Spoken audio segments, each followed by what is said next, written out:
Perkenalkan, nama saya Ria Clarita Bursembiring, NPM 1915010166.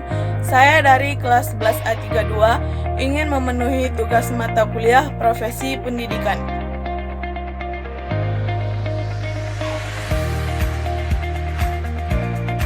Nah, di sini saya akan menampilkan micro teaching dari saya. Selamat menyaksikan.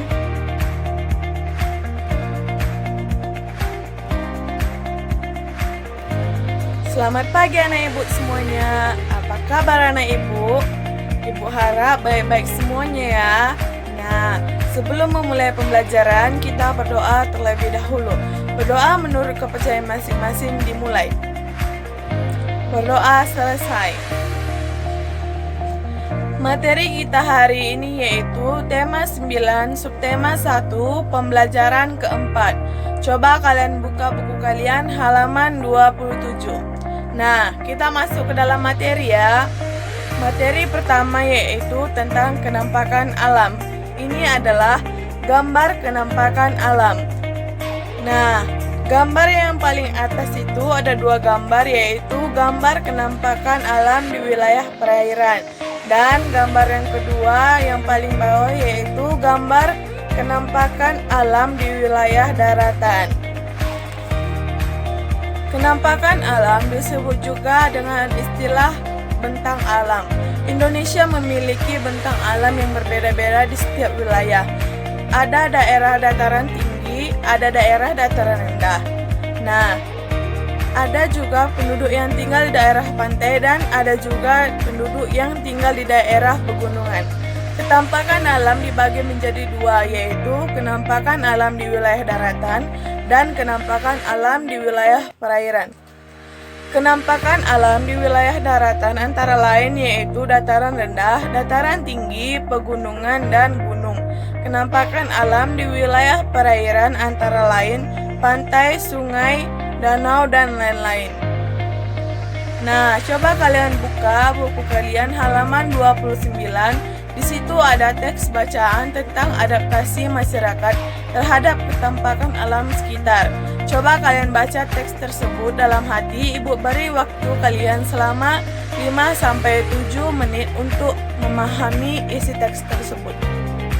Setelah kalian membaca teks tersebut, Ibu akan menjelaskan mata pencaharian masyarakat yang tinggal di daerah pegunungan, yaitu kebanyakan adalah petani.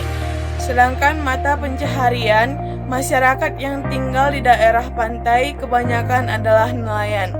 Nah, dari teks yang kalian baca tadi dapat disimpulkan bahwa benda-benda dan barang-barang di setiap daerah itu berbeda-beda.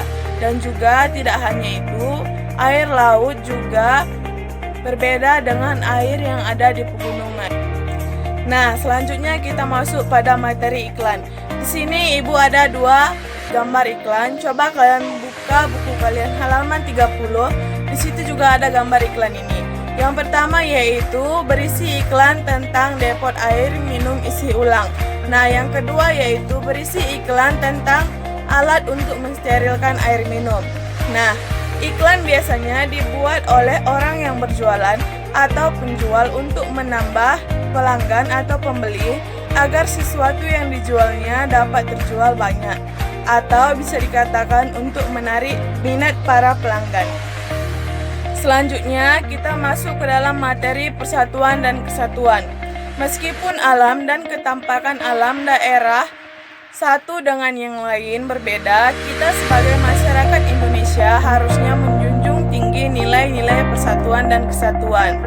Untuk mewujudkan nilai-nilai persatuan dan kesatuan dapat dimulai dari hal-hal kecil yang ada di sekitar kita. Coba kalian buka buku kalian halaman 32. Nah, kalian baca dalam hati. Ibu beri waktu 5-7 menit. Nah, dari teks yang kalian baca tadi, kita dapat memahami manfaat dari hidup rukun dalam kehidupan sehari-hari. Yang pertama yaitu hidup menjadi tenang dan tentram. Yang kedua yaitu jauh dari konflik dan permusuhan. Yang ketiga yaitu mudah dalam melakukan kerjasama. Yang keempat yaitu saling berbagi pengalaman atau cerita. Yang kelima yaitu saling menyayangi, dan yang terakhir yaitu saling menolong jika ada salah satu teman yang terkena musibah.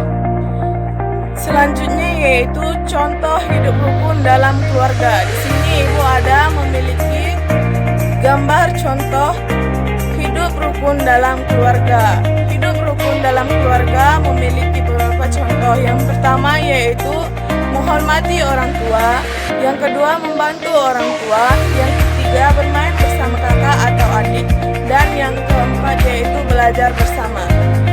Yang kedua yaitu contoh hidup rukun dalam masyarakat. Di sini ibu juga mempunyai gambar contoh hidup rukun dalam masyarakat. Ada beberapa contoh hidup rukun dalam masyarakat.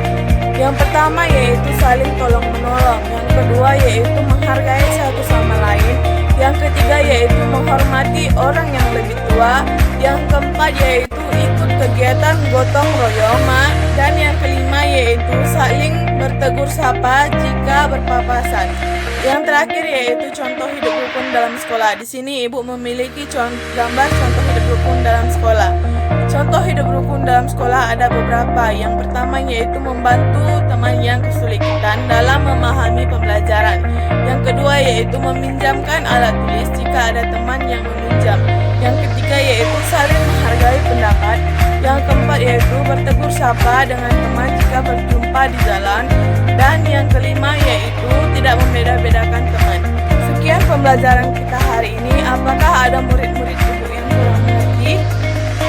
Baiklah, jika sudah mengerti semua, coba kalian lihat buku kalian halaman 29. Di situ ada tabel, coba kalian kerjakan dan dikumpul besok ya anak-anak.